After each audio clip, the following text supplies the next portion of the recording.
Who is Yacub and the Tribe of Yacub? I'm Queen with Soft Eye Boutique, here to talk about a subject that I've been wanting to speak about for a long time, but due to my innate righteousness and my blind loyalty to a group of people who have showed me time and time again, not only do they not have any loyalty to me, they do not care about me whether I live or die. So I want to get on here and talk to y'all about the truth of Yacub and what I have termed the tribe of Yacub. You're not gonna hear that. Nobody has talked about the tribe of Yacub. You've heard it here first. Now they've talked about Yacub, but they never say the tribe of Yacub.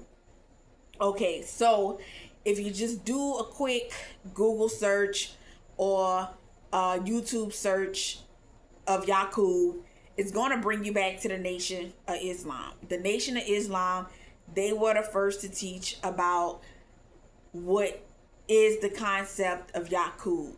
Now, some people teach that it was an actual black man, big head scientist. If you see the pictures, it's just crazy, and that he was in a lab making white people, right? They really believe that. That's not the case at all, but for some people, they choose to land on that explanation of Yacub. So to give y'all a little bit of background about myself, I'm originally from New Orleans. I'm originally for the 9, but I moved away when I was 9 years old, no pun intended, to the north part of East Baton Rouge Parish. That was like, I don't want to say what it was because I don't want people to try to clock my age. So during that time, it was still semi-rural, right? And to give y'all even more of a context, the part of the northern part of East Baton Rouge Parish that I moved into is one of the sites of the largest Confederate battles, the Battle of Port Hudson, the last siege of Battle of Port Hudson. It isn't a historical site. So I grew up in Confederate territory, and that really made me more so into the woman that I am now versus my experiences in New Orleans, because when I was dropped into Confederate territory, it was either sink or swim. And I said, well, I'm going to swim, and I'm not going to let these white people, these Confederate white people do these things to me as a little girl. And there was a time in high school where I had to square up with some white boys. I may make a video about that. It was Confederate too. But long story short, I grew up in Confederate territory, literally on a battle, like right there by the battlefield. So I had an understanding of real serious race relations. So the things that I talk about now, this is not something new that I learned from going to college or becoming an attorney. I knew these things when I was a little girl. The majority of my black peers, they were not on the same thing that I was on. Okay, even when I was wearing human hair weave, even when I was wearing crop tops, midriffs, and mini skirts, and all of these things, I was still very race conscious. Long story short, around 2012, I came across the conscious community, the group that I ended up, being a part of before they left me, right? And I want to make it clear that I still am who I am, rotating at a terrific speed, and my name's to match, and I'm living now right and exact. Okay, so when I came across them, when I first heard about them, is definitely not the Nation of Islam. So when I heard about them, I liked what they was kicking about, race relations and white people and all of that. So I'm like, okay, I want to see what's up with these folks. So I met them. Of course, they vetted me. And at that time, I honestly thought that I vetted them. But I had so much love in my heart for black people. And I had so much love in my heart for black people who I thought, saw what time it is. So I will get them this. When they met me, they told me, they was like, well, we don't have to tell you nothing about race relations because you already know what time it is. And I was like, yeah, I grew up in Confederate territory. I was telling them about how I came up and all of that, and they were like, nah, like, you for real? No. And I'm like, yeah, like, I really do. So this is not something that you have to teach me. It's not something that you have to instill in me.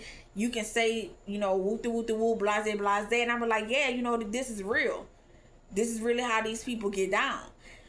And then I studied abroad. I lived in Europe too, so I was like in a homeland. So it's just like I don't want to call it the best of both worlds, but the experiences that I had, they were like some real life lived experiences. So with that being said, they was like, okay, boom, we don't have to tell you about this. So it was a couple, a husband and wife couple. So I'm like, I didn't say I want to be put on, but I'm like, I really want to learn more about this. I want to learn about the lessons and all of this. But before we got into that, I told him, I was like, well, what is this Yacub stuff that I'm hearing about? What's really up with that? And the wife, hindsight is 2020. I remember her telling me, well, that's gonna be too much over your head right now, and you're gonna learn the truth about Yacub in due time. Now I know that was her telling me that she was a part of the tribe of Yacub. Whether she want to admit it or not, what she did to me, that was some Yacubian shit, right? Because she was trying to make the devil appear in my life, conjuring up some shit, trying to get me thrown in the slammer. So with her actions. So, and I'm gonna get into that later on, but I made a video about that too. But I didn't realize at that time that was her telling me, whether she realized what she was telling me or not, that was her telling me that she was a member of the tribe of Yacub. So, I progressed through life and all this stuff over a decade, like really building. Knew about the concept of Yacub, but when I do things, I don't take things literal. I never ever, I want to make this clear, I never ever believe that Yacub was this singular black man with this huge head sitting in the lab making white people. If you know anything about the lessons that come out of the NOI, definitely not gonna quote the whole lesson, but basically, in summary, it says Yacub was an original man and the father of the devil. He taught the devils how to do this devilishment. So I had enough sense to know at that time, and still at this time, that it was an allegory and a metaphor of how white people were created, right? But I still didn't understand the depths of it until the situation happened to me with the wife, which she did, and that's when it started to click. I had graduated from, because life, man, those life experience is real, right? So at that time I had finished law school, and I was at that point, I had accepted that the people that I was amongst in law school, they were the descendants of those who sold their own into slavery, right? Whether they sold their own other people into slavery, had some type of dealing with slavery. Whether it was on the shores of Africa, or whether it was here in the wilderness of North America, or whether they were on the side of those who helped to stop revolts and uprising, I had accepted that those were the majority of black attorneys, and those were the people who I was going to be amongst. And that was a lot for me to take in. But still, because of my innate righteousness, I still was trying to give people the benefit of the doubt. And then the situation happened. Long story short, I think I told this story again before, but I can tell it, and I don't have that huge emotional attachment to it anymore. Long story short, the wife, who was a part of the husband and wife team that was teaching me, I was still in communication with them, but there was things that I started to notice really from the beginning, when she told me I was going to learn about Yacub in due time, that was red flag number one. And then shortly thereafter, you had to choose a righteous name. And I remember asking her, like, well, are you ever going to legally change your name? And she was like, no, I'm not going to ever legally change my name. And I was like, why? She was like, in case I got to do dirt under my birth name, I want to make sure that dirt that I do, if I get jammed up in the system, it goes underneath my birth name and not my righteous name. That should have been the biggest red flag right there. And then she told me some more stuff about how grimy she was, setting people up, doing all of these things, like just really just living foul when you think about it. And now she, dealing with people's wombs. So y'all really need to be careful who y'all have between y'all legs, talking about some damn womb healer and, bringing babies and shit into this world, right? But it wasn't until at that time I had graduated law school, and it really wasn't even that I was taking a step back from them.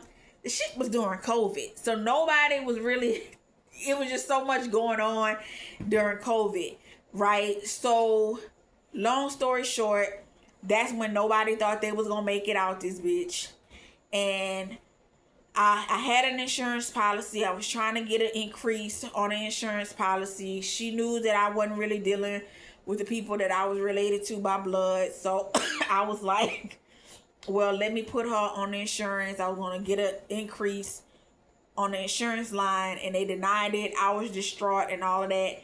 And long story short, she essentially had wanted me to commit insurance fraud so she can be put on the insurance. And I ended up calling her out on it, and she ended up, it was just crazy. Like, some of her family members was following me, and then they all unfollowed me. Just real childish shit, because they were like fucking 10 years older than me, right? So I'm like, okay, so you didn't picked up the phone and called your people and told them all of this type of stuff. And where I come from, once you start getting your family involved, there's no me dealing with you anymore, because your family, not even your blood relative, they're not even a part of this nation shit. So this is between you and I came to you as an adult about this. I didn't cuss her out or anything. So I'm like, okay, this is just some trifling ass bitch out of the who's cosplaying as this village mother, really. And this is just really who I've been dealing with this entire fucking time, right? So, with that being said, that's when it clicked. And I'm like, this bleep is a member of the Tribe of Yacub. Because when I really sat down, I was like, if I would have did what she wanted me to do, right, that literally would have conjured up the proverbial white man into my life in the form of the police, in the form of prosecutors, in the form of judges, in the form of the disciplinary board, and I would have lost everything and ended up in the belly of the beast for insurance fraud. So I'm giving that example to let y'all know what the concept of Yacub really is, and honestly what it really means to make devil, right? It's not that you're sitting up here in a lab creating a white person. Now, there are people who do that through eugenics. They hate themselves so much, they want to breathe themselves out. They will get with people with certain races, phenotypes, hair textures, all of that, to eventually graft themselves out to where it's no more, right? But there's so many, that's really what people try to focus on when they talk about Yacub. But you have to think about the majority of the concepts of what actually would make a white person appear. So we in the United States of America, so law enforcement, the legal system, sometimes the hospital system, CPS, all of these entities that we know are there to attack black people. How are these entities able to come and infiltrate into our black communities. And that is because they have people strategically placed amongst us who are members of the tribe of Yacub, that they're basically Trojan horses that allow these people or these entities to come and manifest themselves into our lives, right? And it's really as simple as that. And make no mistake about it, Yacub, the original man, the father of the devil, he taught the devils how to do this devilishment. He was not a single man. And I'm saying man in quotations.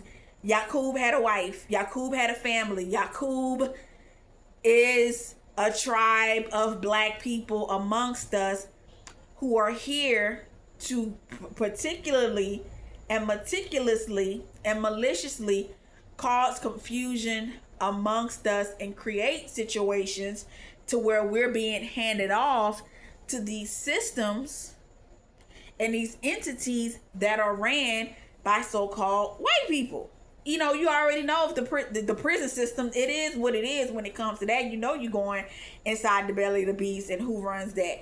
So yes, I'm going to, when we up there fighting and killing each other and doing all of this, we are, if you're partaking in that, you're a member of the tribe of Yacub, right? You setting people up to get robbed, raped, all of these things.